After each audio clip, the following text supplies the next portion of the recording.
Assalamualaikum warahmatullahi wabarakatuh. Perkenalkan, nama saya Regina Mesnatabrina, nomor absen 27 dari 1247. Di sini saya akan mempresentasikan mengenai poster saya. Yang pertama yaitu ada kincir angin.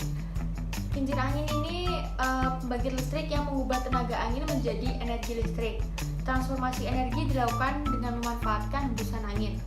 Mengapa kincir angin termasuk sumber energi alternatif? Karena sumbernya dapat selalu diperbarui dan tidak akan habis. Selama angin masih berhembus, selama itu pula kincir angin akan terus berputar.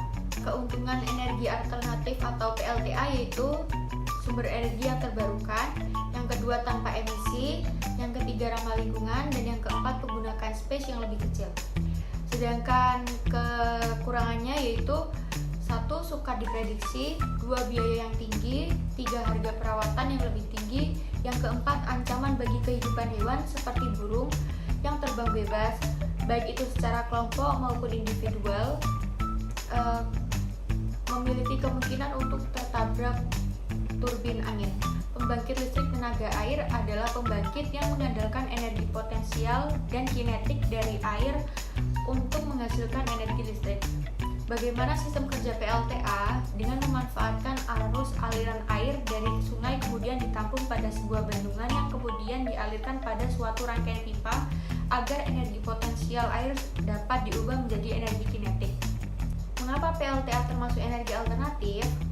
Karena menggunakan sumber energi air, energi yang dapat diperbarui dan tidak akan habis, sehingga pembangunan ini ramah lingkungan.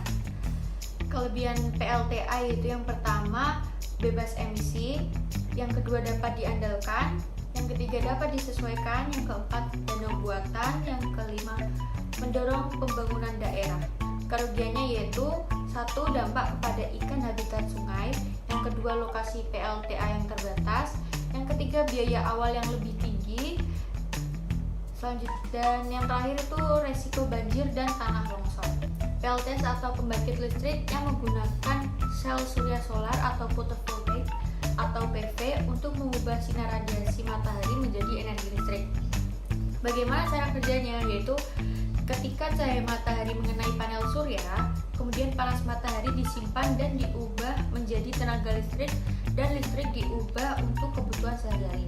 Manfaat energi surya yaitu matahari dapat menjadi sumber energi yang ramah lingkungan dan aman untuk menjadi sumber energi alternatif.